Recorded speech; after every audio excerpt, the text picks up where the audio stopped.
સ્થળાંતર કરેલા ફેરિયાઓ તેમજ તેમનાથી વેપારીઓ અને ફેરિયાઓને પડતી સમસ્યા અંગે સ્ટોરી રિપોર્ટ બાય કરણ વાઘેલા, ભુજ. જી સાહેબ, આજે પ્રાંત સાહેબને મળવા ગયા હતા અને વેપારીઓ બધા મળી અને રજૂઆત કરી અથવા અભિનંદન આપે. શું મુદ્દો હતો? બસ સ્ટેશન બન્યા બાદ જે કાચિયાઓ ધંધા રોજગાર સવારે કરતા હતા તે લોકોને સ્થળાંતર કરવામાં આવ્યા હતા. તો એ લોકો ધીમે ધીમે આગળ પસારો કરી અને જનતાગર, ત્યારબાદ અનમ રિંગ રોડ અને વાણિયાવાડ સુધી આવી ગયા હતા.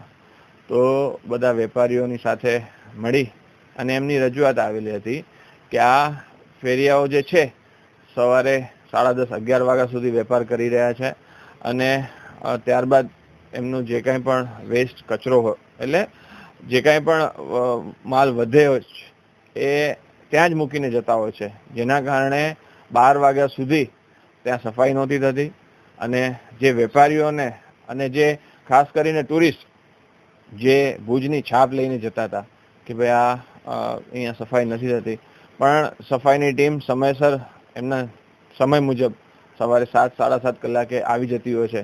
ત્યારે એ લોકો બેઠા હતા અને ત્યારબાદ જ્યારે 11 વાગે ખાલી કરે ત્યારે કોઈ ટીમ પહોંચતી નહોતી.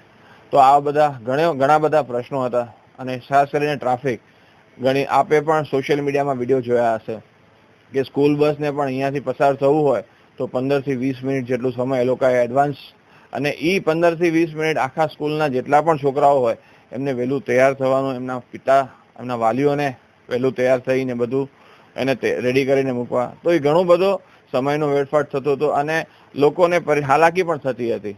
તો તંત્રને રજૂઆત કરી તો પ્રાંત સાહેબે હકારાત્મક અભિગમ વાપરી અને એમનો પણ આપણે સમજી શકીએ છીએ કે એમની પણ રોજગારીનો પ્રશ્ન હતો.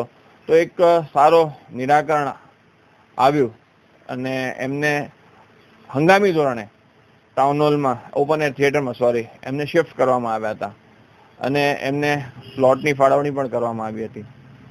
પણ કોઈ કારણસર કોઈક ને પ્લોટ નથી મળ્યા એવું એમનું કહેવું હતું. પણ સાહેબે એવું કીધું હતું જ્યાં તમને જગ્યા અત્યારે જે નથી બેસતા ત્યાં તમે સ્થળાંતર કરી લો અને એક વખતનો તમારો રોજગાર, તમારો જે ધંધો છે એને તકલીફ ના પડે એના માટે તમે આ ધંધો રોજગાર ચાલુ કરો.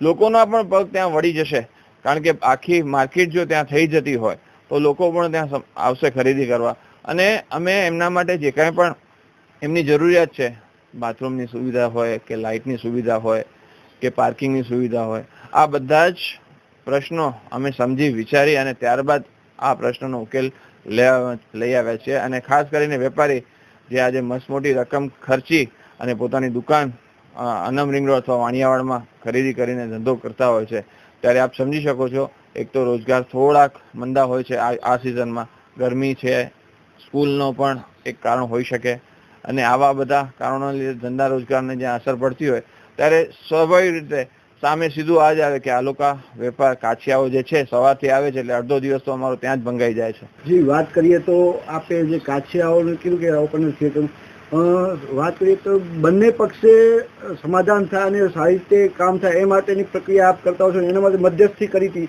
અને બોલાવ્યા હતા, એ વિશે શું કહેશો? હા, અમે ચોક્કસ છે. એક પ્રજાકીય પ્રતિનિધિ તરીકે જ્યારે પાર્ટી અમને જવાબદારી આપી હોય ત્યારે અમારી એક ફરજનો ભાગરૂપે અમારે મધ્યસ્થી કરી કોઈને તકલીફ પણ ના પડે અને સારો ઉકેલ પણ આવે, જેથી કરીને ભુજ શહેરનું પણ સારું લાગે અને પાર્ટીનું પણ સારું લાગે એવા અમે પ્રયત્નો અમારી આખી ટીમ કરતી જ હોય છે અને લોકો પણ એમાં સાથ સહકાર હર હંમેશ આપતા હોય છે અને આપતા રહેશે એવી અપેક્ષા પણ છે. આર્ય કન્યા ગુરુકુળ પોરબંદર 90 એકરમાં ફેલાયેલો વિશાળ ધોરણ 5 થી લઈને 12 સુધીનું ઉચ્ચ ગુણવત્તાયુક્ત શિક્ષણ પ્રદાન કરતું ગુરુકુળ. સ્થાનિકની કન્યાઓ માટે કેજી થી લઈને ધોરણ 12 સુધીના શિક્ષણની સુવિધા. અહીં ગુજરાતી અને અંગ્રેજી માધ્યમો પણ ઉપલબ્ધ છે. ગુરુકુળમાં કોમર્સ અને આર્ટ્સના વિષયોમાં ગ્રેજ્યુએશન સુધીના અભ્યાસક્રમની વ્યવસ્થા પણ છે.